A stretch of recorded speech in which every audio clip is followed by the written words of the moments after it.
Hi, and welcome to another episode of Business Spotlight, where I'm bringing to you another wonderful business owner in the area. Today, I have Rachel Carpenter with us. Rachel, come on and tell us about your business and what you're doing in the community. Sure. Thank you so much for having me. So I am the founder and CEO of a company called Intrinio, which is a fintech or financial technology company. And we've been operating out of St. Petersburg for coming up on 8 or 9 years now. Wow. We're a financial data company. So when I say financial data, I mean things like stock prices or financial statement information. If you want to know what Tesla's revenue was or what Facebook stock price is, different data points on securities and stocks and things like that. And we pipe and plumb all of that data kind of in the background into apps that you would commonly see, like Robinhood. So Robinhood is a client of ours. Many people know that stock app that you can look at and Right, check right. out stocks. We plug in the background where you can't see, kind of plumbers, and pipe in all of the data that's then being displayed inside of apps like that. So we're an infrastructure API level data company that kind of plugs in and helps to power a lot of that innovation. 10, 20 years ago, there weren't quite as many tools and apps and things like that for the everyday investor to get out and use, but we're kind of a Right. resource provider to grease the wheels and make that data available so that innovators in the financial services and investing space can build apps and build tools for investors. Oh, that's remarkable. So, how did you get into this? Great question. So in college, I studied finance and entrepreneurship, which formed a little bit of a base heading in this direction. And then I met my co-founder while I was in college, and we actually both taught ourselves how to program. So as a founding team, we had this amalgamation of kind of finance and accounting and technology and entrepreneurship, which all Wow. merged together. But we actually were trying to build our own app to help investors analyze stocks and companies. And we were trying so hard to find all the data we needed, because to analyze a stock, you need all of this information. And we were trying to find it to plug in. And we were getting quotes from big data providers like Bloomberg, who were charging us $80,000 a month. Those were the kind of quotes we were getting, right? And so that's Wow. where innovation gets stopped dead in its tracks, right? We had a great Mhm. idea. We were trying to build our own stock app, and we couldn't because we couldn't find the data. If you're going to build a house, you need hammers and nails and wood and different things like that. And if Right. that stuff's available, you can't build your house. And in the fintech space, that's data. So if the data is not available, innovators like us were just getting stopped dead in our tracks simply because we couldn't afford it, which we thought was a huge shame and a really big problem that we had the opportunity to solve. And so we kind of pivoted after having personally experienced this problem, pivoted into solving for data at the ground level instead. That's amazing. That is truly amazing. So, for other business owners, what advice would you give them in terms of taking something that's an idea and creating an actual tangible thing with it, business opportunity? The one thing that has really stuck with me, and I think it applies across all industries, all types of businesses, is that, and I've fallen victim to this myself so many times, which is why it's my favorite piece of advice to give, because it's a painful one, Mhm. is that at any given moment in time in your business, there will only really be one thing that matters.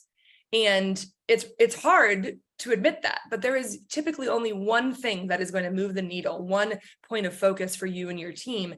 And there's going to be countless distractions, ideas, Yes. opportunities, partnerships, customers asking for products, customers asking for features. And it's a huge distraction constantly as a leader of a business. And the skill and the insight to really whittle down and find what is that North Star, that one thing that really can move the needle, and then saying no to everything else is so hard. And it's tough, especially because entrepreneurs and business owners, they like to get after things. They like to try things Right, right, move quickly. And exactly. so saying no to all those exciting things is like not who you are, but you have to find a way to do it, and really prioritize down to just the one thing that matters. So there's kind of two parts to it. There's finding which is the thing, which one is it, right? Mhm. Where's the thing that's Right. moving your needle, and then clearing the runway and saying no is the second part that's really difficult. But that focus on the one thing is something that I have to even today, I'm still reminding myself all the time to get back to that focus. Exactly. I love that you said that. That's one of the things that we, as a business coaching firm, we work on first, because we recognize that with business owners, because you're brilliant people, right? So you have all these ideas and there's different things that you want to try, but it's staying focused. We actually wrote a book called WTF, OMG, WTF. Oh my God, what's the focus? Like, I love what are it. you focusing on right now? So I love that you said that.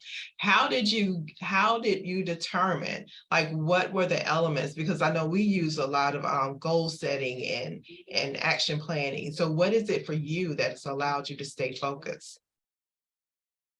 It's the discipline to say no to things because they're just not right now kind of things, right? There's Mhm.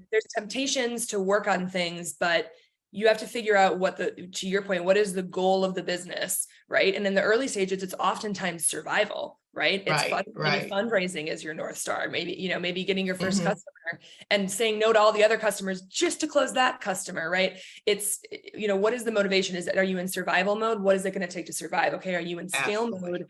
What are the things that are really going to help you scale? And then don't worry about the other fluff, right? So it's determining kind of Yeah, what stage of the business you're in, what the goal is, and then really knowing your business well enough to know what the lever is at that given right. stage.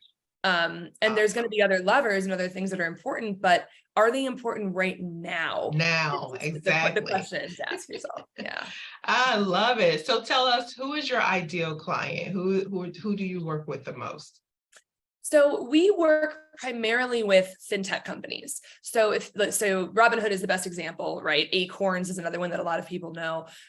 Any type of stock-oriented investing apps or tools, and that's a wide range, right? Because sometimes those tools are built for retail investors, like you and me, right? Could use Robinhood. Sometimes they're built for professional investors, like Raymond James here locally. They're a client of ours as well, right? So we Gotcha. plug into some of the tools that the professional traders use as well. So anybody that's building tools for investors, right, in the fintech space doesn't have to be a professional. It is often we sell to hedge funds and things like that, but it also can be anyone building tools for the everyday investor as well. So fintech companies building stock apps, that's definitely our sweet spot. Awesome. What keeps you motivated? Oh, that's a good question. So many things. I mean, I guess there's two primary things. The first is my team, which is the most important thing to me at the business. And I think good leaders don't actually make a lot of decisions. I think good leaders hire and build people on their team who filter the Absolutely. decisions up to you. And so getting to see that happen in my company and see how strong my team has become is one of the most rewarding things. And so I get up every day and get excited to go because of them. And that's a gift, I think, to have built a team that strong, that I inspires. love that, because in this day and age, I do hear a lot of people complaining about they can't find the team, they can't find the right people. So to find that place where you have the right team who are invested and motivated, that's a beautiful place to be. So I love that. It Absolutely. is. The other What? thing that motivates me is my story about how we had the problem ourselves, and it's a Right. painful one because we spent an entire year digging a hole before we had to just throw it all away. So Mhm. watching our customers' products and apps and tools come alive is incredible, right? It's like Yes. we're able to plug in and give you the fuel to make your app come alive. And we get to see that happen every single day. New products launching, new apps launching, new tools. And we get to remove those roadblocks for everybody else. And That's even though it's awesome. something we experienced, right? So that's another big motivation for me too. That's wonderful. Thank you so much for spending this time with us. Please tell us just verbally, how would people get in touch with you if they wanted to partake to engage in your services? Yeah, definitely. Two different ways. You can find me on LinkedIn, Rachel Carpenter with Intrinio. And we also have instant chat on our website. We've got really strong customer success. And so sometimes people filter through there. You can literally just go to www.intrinio.com, chat with our team, and they'll make sure you get connected to me as well. Awesome. And guys, I'll have all of her information in below the video so that you can just click and go. Thank you again for your time. And thank you guys again for watching. Please tap in, watch the videos, tap into the folks that are speaking to you and can give you the services that you need. Have a great day. Bye.